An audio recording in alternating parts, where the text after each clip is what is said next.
There we go. A little update on my painting I'm doing. A bit more defined. Put in the water, more of the trees. Caterpillar up there.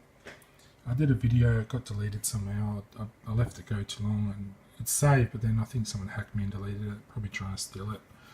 Oh well, people have no talent, they just know how to thieve things, I suppose. So you got a little woman down there, you got a nice little waterfall, some nice trees and trees in the background, the sun, sort of a caterpillar dropping sort of rubbish down the creek sort of lining. And so you can sort of see how it's come up more. I put white down first, then I put in the black, and then I put down the blue, I put in the red. So I'm up to just putting down the other colours, the blue and the yellow, green and the yellow. And I was just talking about how people don't respect each other. They go and they might steal people's kids or kidnap people and perform rituals and things on them, and they don't belong to them. There's people they've stolen. And really, you can do those things with a loving, consenting partner. You can arrange to sort of rendezvous and do those kind of things, and forget about them, and then you meet up, and it's sort of like, you might meet at home, and you've organised, tying each other up or something, and you do those sort of fun games at home safely with your partner, or as your kids get older, once they've grown up a bit and they're misbehaving, they can sort of teach them how to do it in a good way, the way adults do it. Not the way criminals or some other sort of person, or a perverted person, or someone who hasn't grown up very well, with wrong morals or been rewarded for bad behaviour. So I was just talking about that sort of stuff. I was just relating it to painting, how people don't want to show a lot of stuff in the paintings. They don't want to tell everything. So a lot of the time they do a painting, but really they're quite shy about themselves. They only want to show a few things about themselves. And in year 12, I sort of did a whole lot of stuff showing my, me playing my penis and all this sort of personal stuff, and everyone sort of got to see it. And so I got over a lot of my inhibitions through painting, and I don't know, maybe that's why I'm in the media a lot, rather than just, rooting around or having orgies or whatever else. But you can sort of do that as well, it doesn't matter. But that's just, why I grew up from school, doing a lot of creative art and things. So that covers all that, what I was just talking about. You just missed all my nice painting technique, but you couldn't really see anyway. I can do some more. I might do some while I'm just holding the phone. That's the whole thing before took 45 minutes. So, I can just recap in 10 minutes and just finish off the last couple of colours. So put a bit of green in. I want to put all the foliage. Some nice. This is kind of better actually. It's probably what I wanted to do.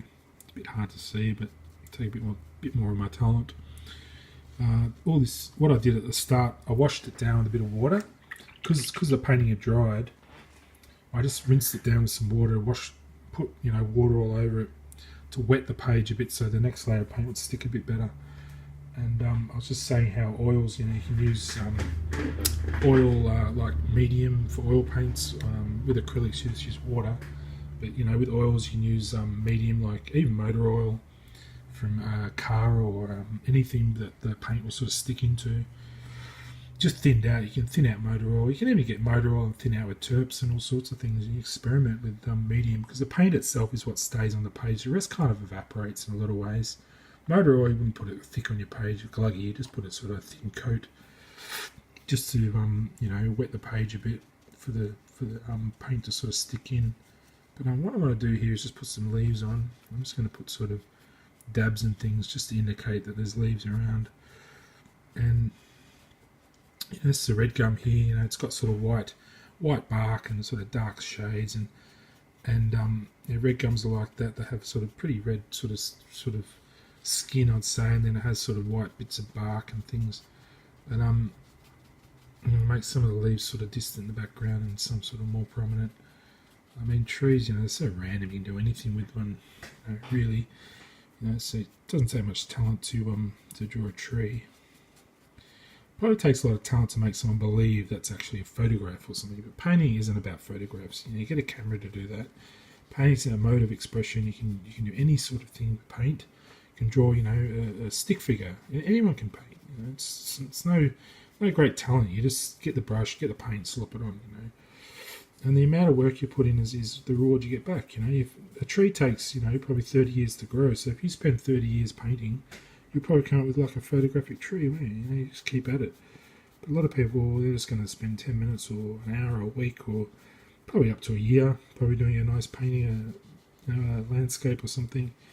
You know, maybe in their old age, they might just sit back on the porch and do some painting. But like me, I'm not really into painting that much. I'm sort of just doing it because Amanda gave me a nice present. So yeah, I like the fact she bought me this. It's kind of nice. At first, I thought, what did you buy me paints for? So I don't paint, but she knows I'm creative, so. But really, I wanted a new car, but I just got no money, so. Dad used to do that to me. It's like, oh, where's my new car, Ev? It's like, yeah, right, where's my house and life, Dad? It's up to me. He wants me to know, it's up to me to do everything myself. So, yeah, right. Do everything myself. Yeah. It's rewarding in the end, but God, it's like power struggle, Shouldn't be that hard. But it's the way he grew up, and I can't blame him for that, really. And, that looks pretty shit because I'm using just my hand, but I'm going to paint in the yellow. I haven't done the yellow yet. So what I'm doing is just putting in all the dabs, the bits to cover up the bits I don't want the person watching to see. Because this is about a private moment in my life. And I'm painting just bits in that I want you to know about. And all the bits I don't want you to know about, I'm covering up. Because I'm shy and reserved, and I don't show much about my life. I might. But. So these trees don't have to be too complicated. Just putting in a few dabs and dashes and prancers and vixens and comets and blitzens and Rudolphs and all the other ones. So there we go. The tree's got leaves. Can't see because I'm leaning down. That branch has got great leaves. Look at the leaves. Look at the leaf technique there. It's like Gloria Stefan dancing. Dancing in the Super Bowl, isn't it? So entertaining. And it can be just as good, really, when you think about it. Like watching a musician play guitar, just staring at the guitar, or watching someone paint, or watching Gloria Stefan dance. Watching someone talk at the Logies. Or even watching a child eat breakfast. It's quite entertaining. It's a beautiful moment. And I'll enjoy these moments, and people pine after things, and after a while we sort of get sort of the things we need in life and things we deserve, and often sometimes the things we deserve we're not ready for, we take time, I haven't got a family, I don't have a secure home, no one's going to want me because I don't have a good relationship with my family, or there's all sorts of probably reasons, they've got better things to be doing, but I could probably offer someone the best life possible, but it's just not clear, or maybe it's too hard, or maybe they don't believe me, or I'm crazy, or a million reasons a woman would find not to want to spend it with me, but there should be a million reasons too as well. Get to a certain age, you sort of go on a bit about it because it's all that's sort of left to do. It's like, well, that's all there is, finding a wife. Should have done it when I was 12, it didn't happen. So just keep going until it happens.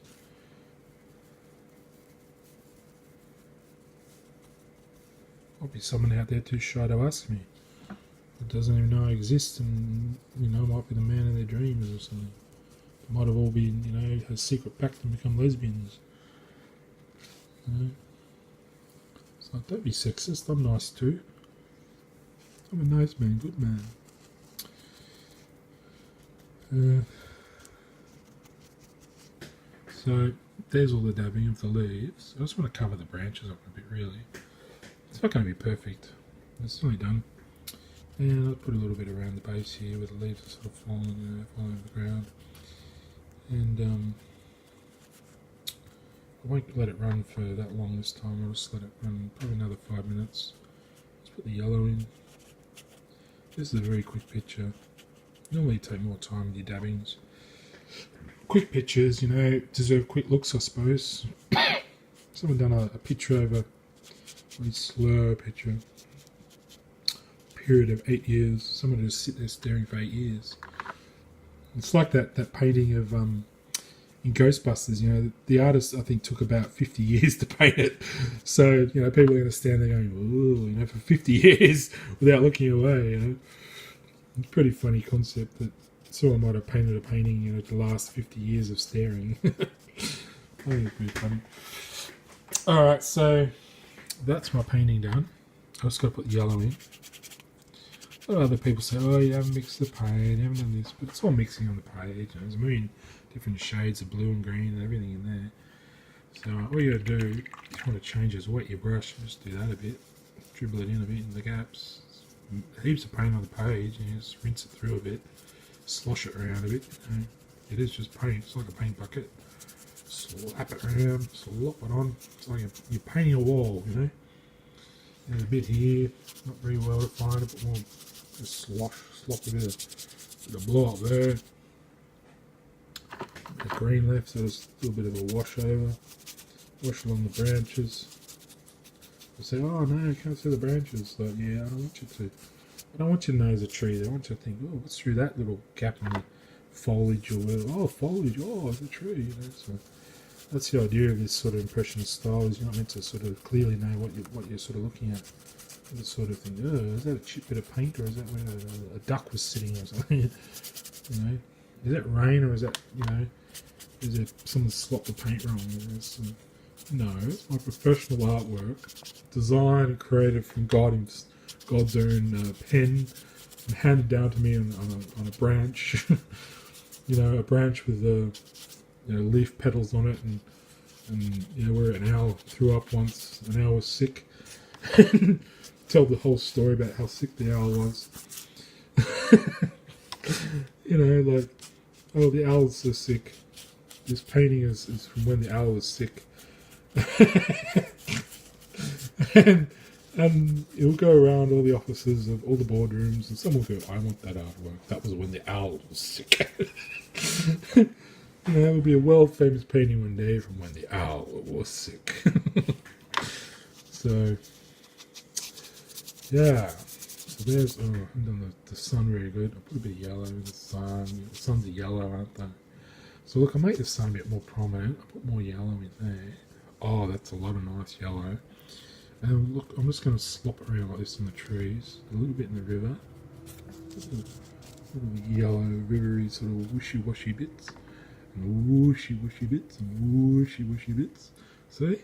Now we look more a bit more like, what I'm getting at is more Arthur Boyd. So, Arthur Boyd's a worldwide famous painter. He's still alive. He's a very private man, a bit like Roald Dahl, keeps himself. Spike Milligan passed away, sadly. He looks a bit like Paul Britton now. He freaking died years ago, Spike Milligan. He's he's a really old man. Died about, I think about 1975 he died. And he'd done so much stuff back in the 60s, you know, all these funny stories, and I'm pretty sure that's Paul Britton and Spike Milligan. He would come back and sit in my fucking classroom and ruin my fucking day, inspire me and all sorts of shit to me. That's alright. As he'd say, that's alright. Obsessed with Pink Floyd. Anyway. Spike Milligan, eh? The world famous graphic artist, painter, probably, I would say, 5th most talented man in the world. I have to say about 5th most talented man, Spike Milligan. Roald Dahl, 4th.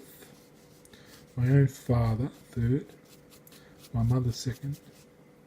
And Rowena 1st. Rowena's the most talented woman, I would have to say. I'm probably somewhere about 50th. Most talented. I don't care about talent. I'm more the most gifted person in the world. Gifted. And my sister, the most loving. Amanda's the most loving person. She hates me because she doesn't know how to be more loving than me.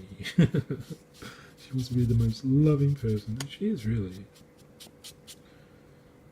She, instead of being sick and violent and sad and hateful, she'd just be loving, you know. I tend to embrace all the other feelings. You know, there's room for a bit of biffo. Not with Amanda, of course.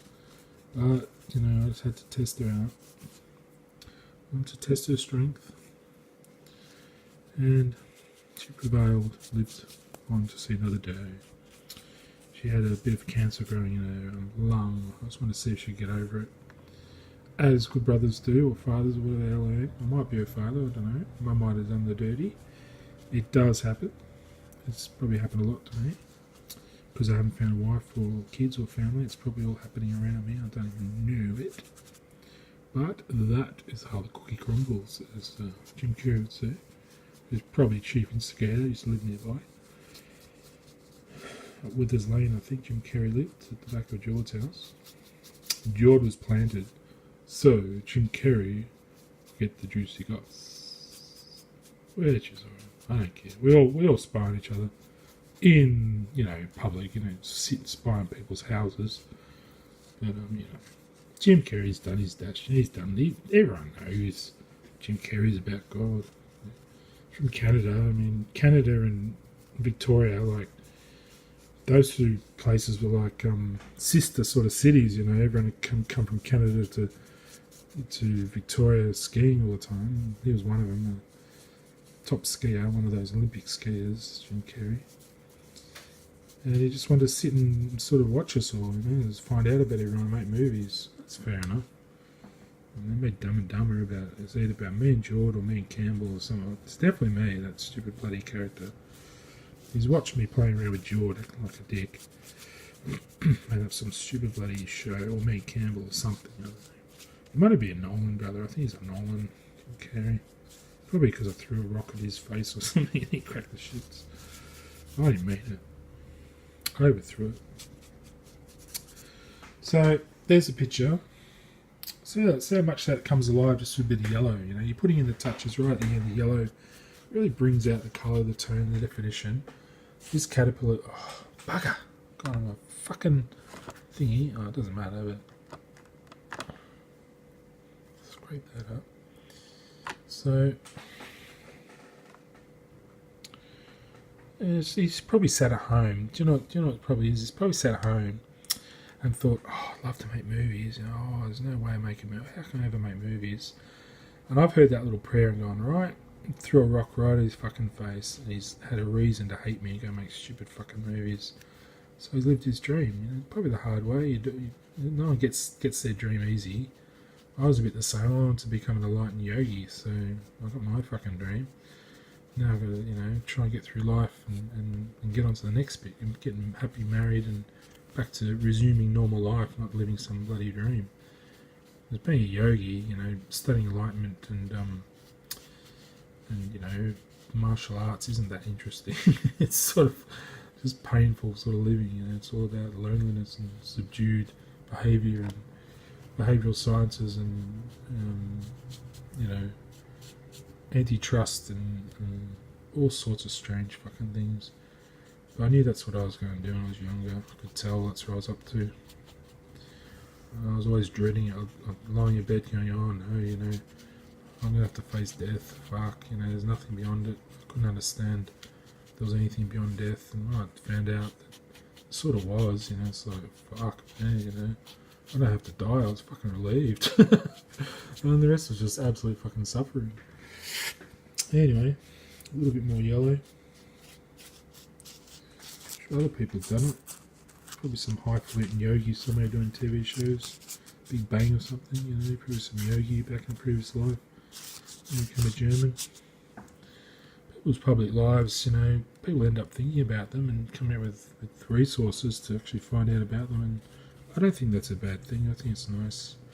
Because it might help them too. They might be really unhappy. If not, well, it shouldn't be public, should they? Shouldn't be out there in the street rallying for yogurt additives or whatever the fuck they do. So yeah, it's 20 minutes coming up to the hour, and I'm nearly finished. A couple more touches. That little spot's kind of nice. This bit's bothering me. That bit of yellow was supposed to go there. a little bit more yellow. It's a bit of sunlight. Oh, there it is. I was wondering what went land in the sun. It's an Arthur Boyd style sun, but Arthur Boyd's a whole lot of different people, so I'm not going to feel bad about taking some of his talent, because his stage in life dictated a little bit of discomfort probably, so he got to a certain point in painting and thought, oh, that'll do. You know, it's like, oh, I can't do any more than that. If I do any more, my back will just pain all week. Or maybe it's something else, but you can sort of tell the style, it's sort of the faces aren't defined. They're kind of big faces, you know, he sort of hasn't put the eyes in very clearly, which is his style. It's what he got known for. He's probably done millions of other different sort of paintings, but that's just what he gets known for, you know. I'll put a little bit of, I don't like the way those sort of, the legs of the trees are going, so I'm just going to lighten up this bit of shadow down here. The yellow lightens up shadows a bit. And that's it done. I'm not even going to touch it. I want that all just be blobbed on there. I'm just going to use my finger and just roll it through like that. Just use my fingers. I put a little finger there, and that's my little thumbprint. Put it in the sun. You want to know it's mine now. It's got my thumbprint. And that's it. That's my painting done. I've been painting over it the last couple of weeks, waiting for it to dry, so I could you know, I'm even going to leave all the rough bits of black at the bottom, and when it dries it will look a bit better. And pretty good before, but that looks a bit less defined. You sort of think, what is that up there? Is that a man staring at me through a window with like buttons on his face or something? But I'll just turn on its side so you get a good look. There we go. I'll take a photo too afterwards. And that's my painting done. It's I can't remember what style I was doing. I did Fauves before. That's kind of impressionist, I would say, bordering on Arthur Boyd's style of I think it's called classicalism or neoclassicism. So it's sort of neo-classicalism, and neo means sort of new, or sort of new classical style, sort of a bit more rough. So sort of modernist, classical, neoclassical style, impressionism, just bordering out of the style of Fauvism. You've got your little character down there. She's sort of looking on. There's a bum, her boobs, or is she looking on? Or is she facing away? Is that threatening her? Or is she bathing in the water? There's a little bit of a story there, enough to think about. Enough for an afternoon to have a little look and go, oh, that's nice, isn't it? Truck. And so that's that. Okay. Hope you enjoyed that little demonstration there. And it's the last painting I feel like doing, so maybe another 50 years won't be fucked. I'll do another series of do my own art gallery or something. Okay, so.